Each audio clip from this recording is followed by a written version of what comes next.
मैं कहूंगा बाबा साहब आंबेडकर। आप सब 2 बार बोलिए, अमर रहे, अमर रहे। बाबा साहब आंबेडकर,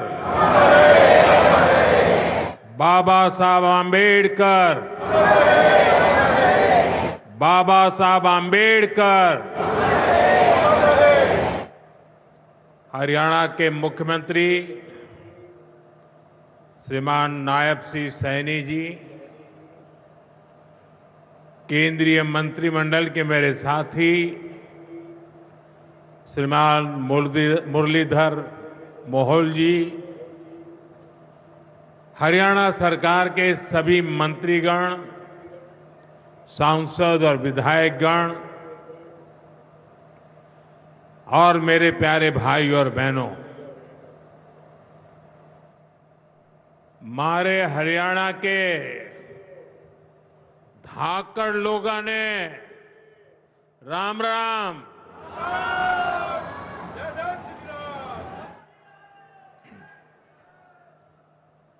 ठाडे जवान, ठाडे खिलाड़ी और ठाडा भाईचारा, यो से हरियाणा की पहचान।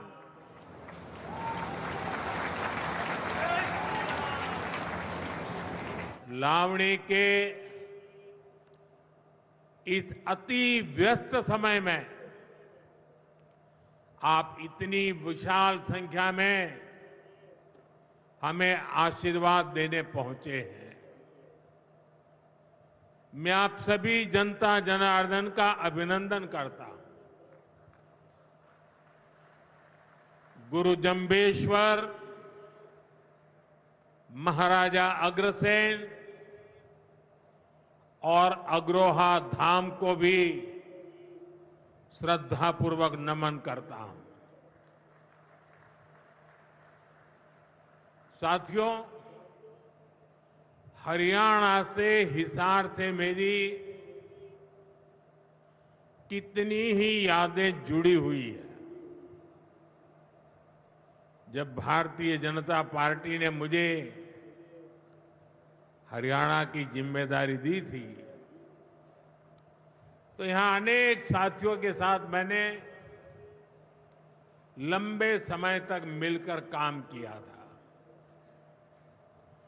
इन सभी साथियों के परिश्रम ने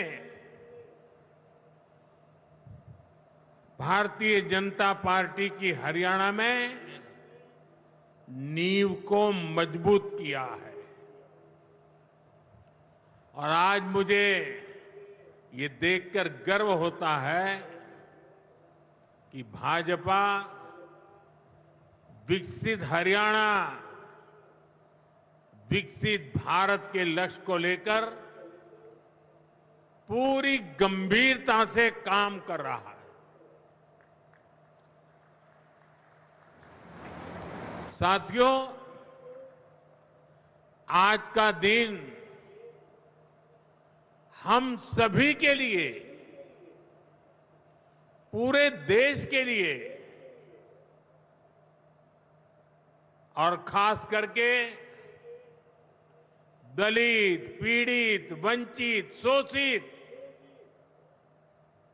उन सब के लिए बहुत महत्वपूर्ण दिवस है। उनके जीवन में तो दूसरी दिवाली होती है। आज संविधान निर्माता बाबा साहब आंबेडकर की जयंती है। उनका जीवन, उनका संघर्ष, उनका जीवन संदेश हमारी सरकार की 11 साल की यात्रा का प्रेरणा स्तंभ बना है। हर दिन, हर फैसला, हर नीति बाबा साहब आंबेडकर को समर्पित है। वंचित, पीड़ित, शोषित, गरीब, आदिवासी, महिलाएं, इनके जीवन में बदलाव लाना, इनके सपनों को पूरा करना, ये हमारा मकसद है। इसके लिए निरंतर विकास, तेज विकास, और यही भाजपा सरकार का मंत्र है। साथियों, इसी मंत्र पर चलते हुए आज हरियाणा से अयोध्या धाम के लिए फ्लाइट शुरू हुई है।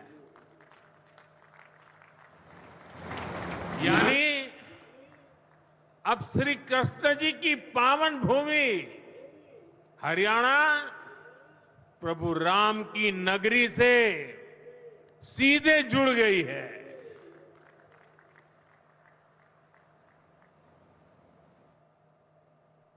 अग्रसेन हवाई अड्डे से वाल्मीकि हवाई अड्डे आज सीधी उड़ान भरी जा रही है।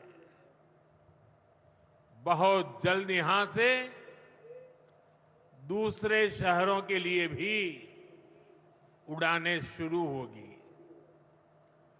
आज हिसार एयरपोर्ट की नई टर्मिनल बिल्डिंग का शिलान्यास भी हुआ है।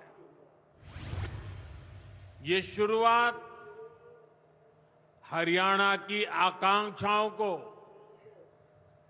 एक नई ऊंचाई पर पहुंचाने की उड़ान है।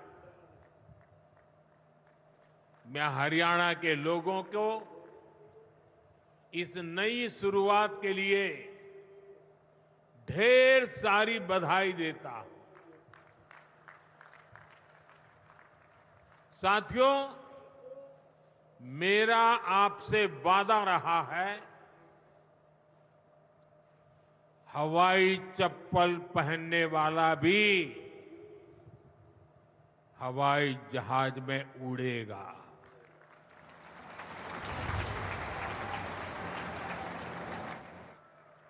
और ये वायदा हम देश में चारों तरफ पूरा होता देख रहे हैं। बीते 10 सालों में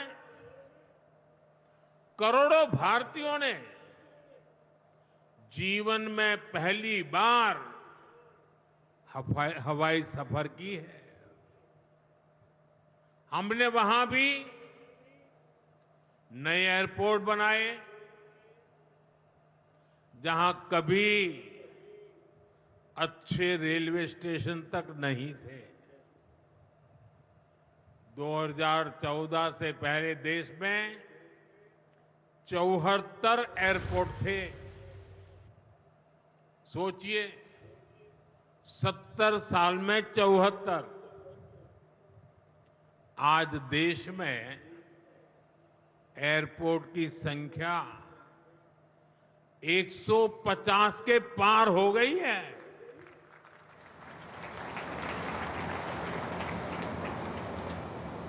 देश के करीब 90 एरोड्रम उड़ान योजना से जुड़ चुके हैं।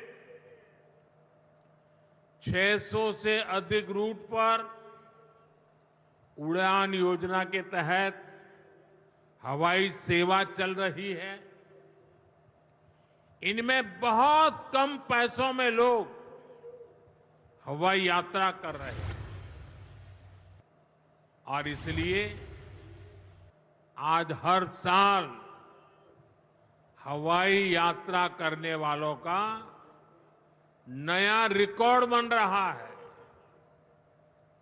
हमारी एयरलाइन कंपनियों ने भी रिकॉर्ड संख्या में 2000 नए जहाजों का, हवाई जहाजों का ऑर्डर दिया है। और जितने नए जहाज आएंगे उतनी ही ज्यादा नौकरियां पायलट के रूप में हो, एयर होस्टेस के रूप में हो, सैकड़ों नई सेवाएं भी होती है। एक जगह हवाई जहाज चलता है तब ग्राउंड स्टाफ होता है, न जाने कितने काम होते हैं। ऐसी अनेक सेवाओं के लिए नौजवानों को रोजगार के अवसर मिलेंगे। इतना ही नहीं, हवाई जहाज के मेंटेनेंस से जुड़ा एक बड़ा सेक्टर भी अनगिनत रोजगार बनाएगा। हिसार का ये एयरपोर्ट भी हरियाणा के नौजवानों के सपनों को नई ऊंचाई देगा। साथियों, हमारी सरकार एक तरफ कनेक्टिविटी पर बल दे रही है, दूसरी तरफ गरीब कल्याण और सामाजिक न्याय भी सुनिश्चित कर रही है। और यही तो बाबा साहब आंबेडकर का सपना था। हमारे संविधान निर्माताओं की यही आकांक्षा थी। देश के लिए मरने मिटने वालों का भी यही सपना था। लेकिन हमें ये कभी भूलना नहीं है कि कांग्रेस ने बाबा साहब आंबेडकर के साथ क्या किया। जब तक बाबा साहब जीवित थे, कांग्रेस ने उन्हें अपमानित किया। दो बार उन्हें चुनाव हरवाया। कांग्रेस की पूरी सरकार उनको उखाड़ फेंकने में लगी थी।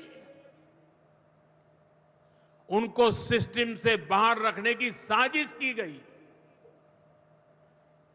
जब बाबा साहब हमारे बीच नहीं रहे तो कांग्रेस ने उनकी याद तक मिटाने की कोशिश की। कांग्रेस ने बाबा साहब के विचारों को भी हमेशा के लिए खत्म कर देना चाहा। डॉक्टर अंबेडकर संविधान के संरक्षक थे। कांग्रेस संविधान की भक्षक बन गई है। डॉक्टर अंबेडकर समानता लाना चाहते थे, लेकिन कांग्रेस ने देश में वोट बैंक का वायरस फैला दिया।